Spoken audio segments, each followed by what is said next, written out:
A cidade de Petrópolis voltou a sofrer com inundações e as fortes chuvas no último domingo. Sobre isso, nós vamos conversar agora com o vereador Yuri Moura, do PSOL de Petrópolis. Bom dia, Yuri, tudo bem?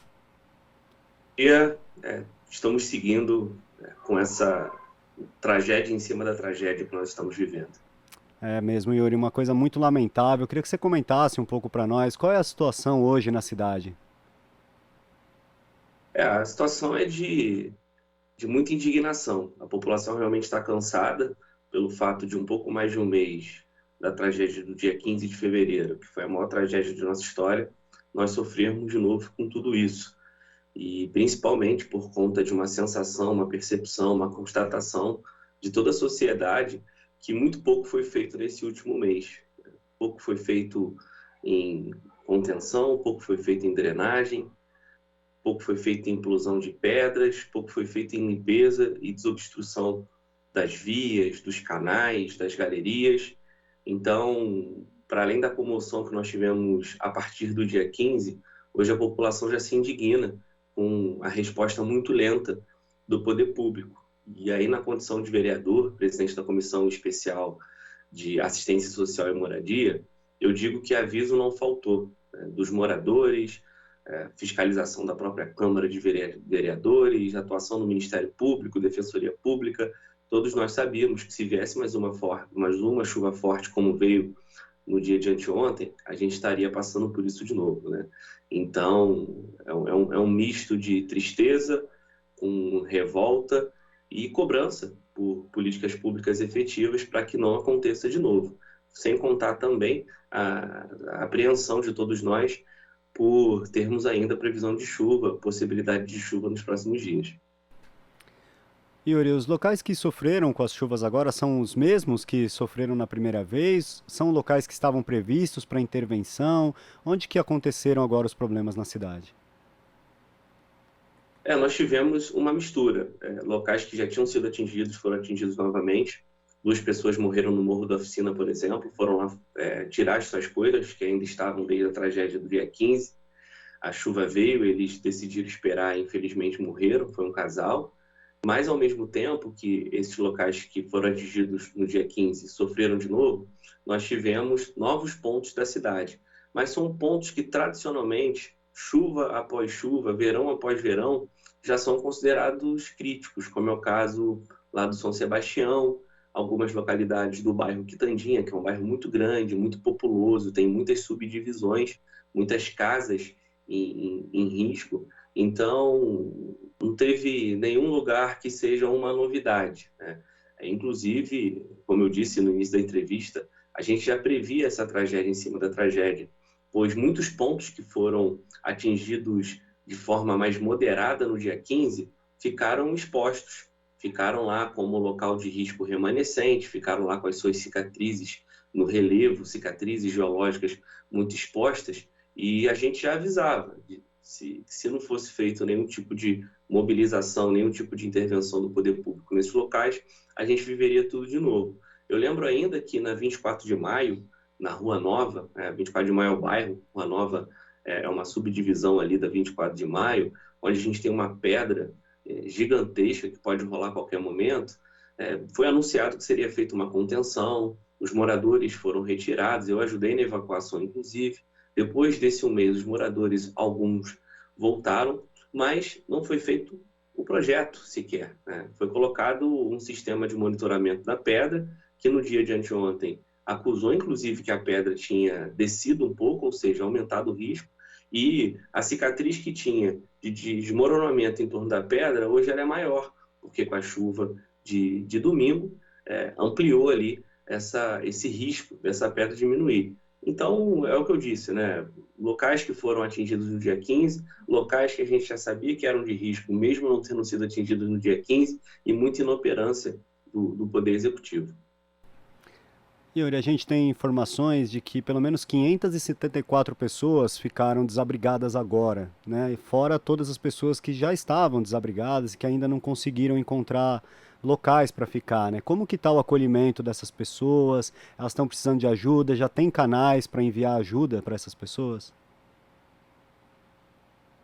A prefeitura anuncia que os pontos de apoio estão estruturados, mas ontem eu visitei alguns e, inclusive, recebi denúncias de falta de colchão, falta de travesseiro, até mesmo um mau atendimento em um ponto de apoio específico. Acabando essa entrevista, eu vou lá visitá-la, inclusive, para fiscalizar, mas a gente percebe que a prefeitura está mais estruturada, do ponto de vista das doações, mas ainda é necessário, porque ainda tem uma demora nessa distribuição, nesse abastecimento por conta da prefeitura.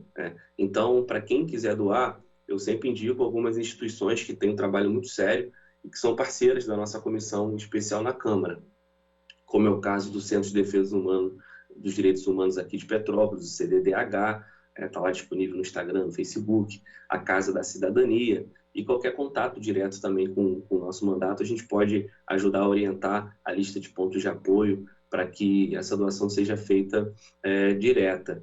O que é importante dizer sobre o acolhimento das famílias é que, além dos desabrigados, a gente tem muita gente desalojada. E nesse último mês, a gente acompanhou de perto a construção da política de aluguel social para essas pessoas, que foi muito lenta, teve um fluxo muito desorganizado. Depois de muito custo, a gente conseguiu reorganizar isso. E os desabrigados, que estavam desde o dia 15, são a prioridade da prefeitura, pelo fato de querer desmobilizar os pontos de apoio. Até porque muitos desses pontos são escolas, e existia uma pressão justa e urgente das comunidades para que as famílias pudessem retornar com seus filhos para o ensino, já que a gente teve ele muito prejudicado em 2 anos de pandemia, 2 tragédias. Então, a prefeitura focou muito em conceder aluguel social, em arranjar imóveis para quem estava desabrigado nos pontos de apoio.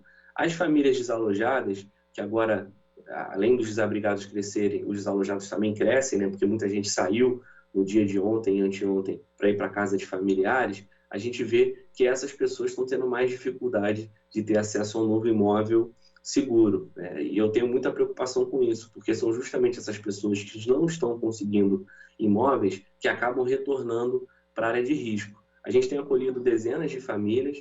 Infelizmente, muitos proprietários de imóveis aqui estão resistentes em conceder o aluguel social. Tem muita desinformação, muita fake news quanto a isso, dizendo que a prefeitura não paga, o governo do estado não paga. Eu acompanho há anos a política de aluguel social e, eventualmente, teve 1, 2 meses de atraso nesses anos todos, mas a prefeitura não deve ninguém, nenhum proprietário, o governo do estado não deve ninguém. Então, na verdade, é até mais seguro alugar com o poder público do que alugar, às vezes, com uma pessoa comum, uma família que ali pode ter uma dificuldade financeira. Para além disso, a gente conseguiu aprovar na Câmara, eu fui relator, inclusive, desse projeto, que virou lei, isenção de IPTU e de taxa de lixo para os imóveis que toparem aderir a esse programa do aluguel social. Só que ainda tem muita dificuldade. Então, quando você me pergunta qual é a situação das famílias, é essa, de muita incerteza. Quem está no ponto de apoio está tendo esse suporte da prefeitura, mas ainda é importante a gente receber mais doações, e quem está desalojado fica nessa incerteza de quando vai conseguir, de fato, ir para o aluguel social. Mas colocar uma questão importante nisso tudo, eu queria trazer outra questão que não foi feita nesse mês todo, são as intervenções nas comunidades, porque muitas das casas receberam laudos nos seus registros de ocorrência da Defesa Civil, dizendo que a casa estava interditada naquele momento, porém, se o morador ou os moradores de uma servidão, de uma vila, de uma rua, fizessem algum tipo de intervenção, como uma contenção, por exemplo, eles poderiam retornar. E algumas dessas obras são de responsabilidade do próprio governo do estado e da prefeitura. Só que até agora não foi divulgado um cronograma. Ou seja, a gente está há 1 mês dentro da tragédia e não foi apontado em quais comunidades que foram atingidas ou estão em risco, de fato, se terá uma intervenção para que os moradores retornem para suas casas com segurança. Então fica essa coisa, vou para o aluguel social, não vou, fico desalojado, vou para o ponto de apoio, posso retornar para minha casa? Essa dificuldade, essa falta de informação, essa falta de planejamento é o que tem acometido as famílias.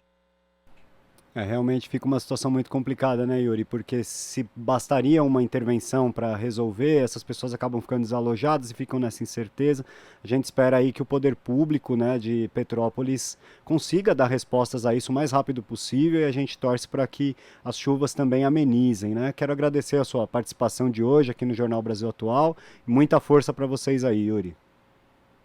Eu que agradeço, a TVT tem acompanhado desde o início, isso é muito importante para nós, porque para além do acolhimento, da busca por doações, essa cobertura tão séria ajuda a gente a pressionar por políticas públicas, que é o momento que a gente vive, né? Não dá mais para ter tragédia em cima de tragédia anunciada, o povo está revoltado, está indignado, e é justo, porque existe muita inoperância do Poder Executivo. Não teve governo federal aqui, governo estadual podia fazer muito mais e a prefeitura está muito inoperante. Então agradeço a vocês por nos dar essa voz. Nós vamos continuar acompanhando sim, Yuri, pode ter certeza. Muito obrigado e um bom dia. Conversamos aqui com o vereador Yuri Moura, do PSOL de Petrópolis. Você está ouvindo Jornal Brasil Atual. As notícias que os outros não dão.